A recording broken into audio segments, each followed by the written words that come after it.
Well, hello all. All right. Well, we're not at our new old spot. We're at our old spot because our new spot's full of people. It's warm today, so people are out in droves. So we'll try this spot for a little while. It's a little windy, but we'll keep trying the video anyway.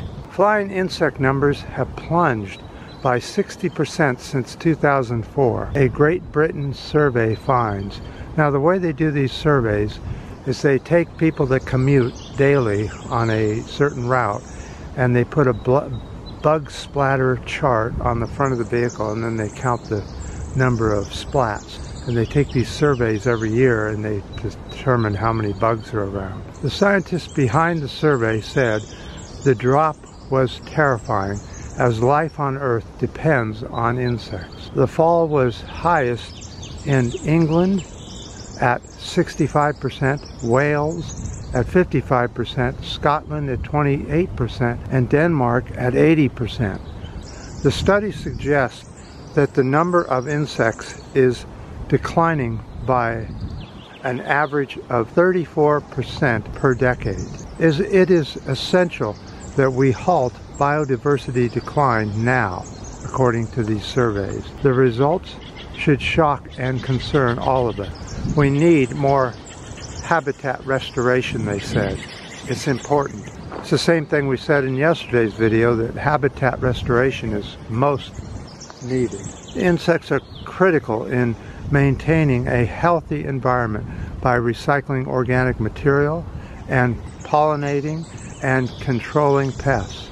A global scientific review in 2019 said widespread declines threaten to cause a catastrophic collapse of nature's ecosystems. In 2021, 40% of tests did not record a single bug hitting the splat screens.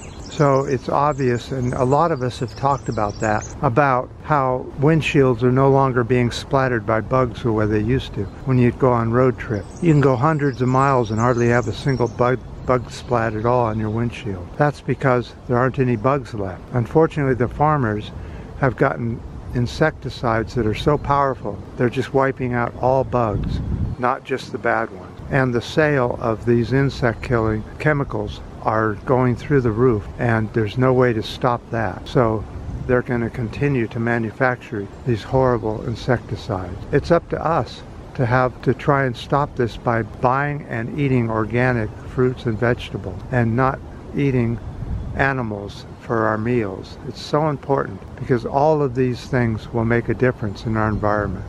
It is crucial that we put politicians in that understand this type of thing. Well, that's going to be difficult because we don't have any politicians that understand bug splattering tests. They think it's a joke and they just ignore it and don't do any kind of legislation trying to restore our precious wetlands and our farmlands so that we can have beneficial bugs around that are so important for our ecosystem. So with that, it's important for us to put in flowers during the spring that are beneficial to insects around our homes and our apartment buildings if possible.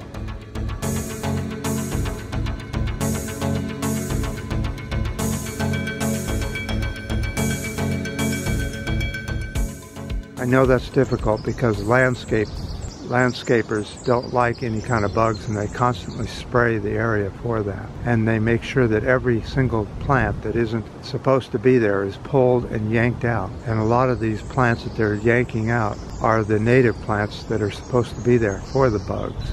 So it's another reason why you should do your own landscaping and not depend on landscapers who only understand the status quo. So with that, I definitely do appreciate the comments on the last video and the comments on this video. And what are you guys doing about the decline of the insect around your habitat? Remember, it's just as important there as it is anywhere else. So habitat restoration can take place anywhere and any size, even if it's just a little tiny square of land that holds beneficial plants for our insects. Well, with one of the bug-killing things, airplanes, flying overhead, we'll go up and do the video, and see you next time.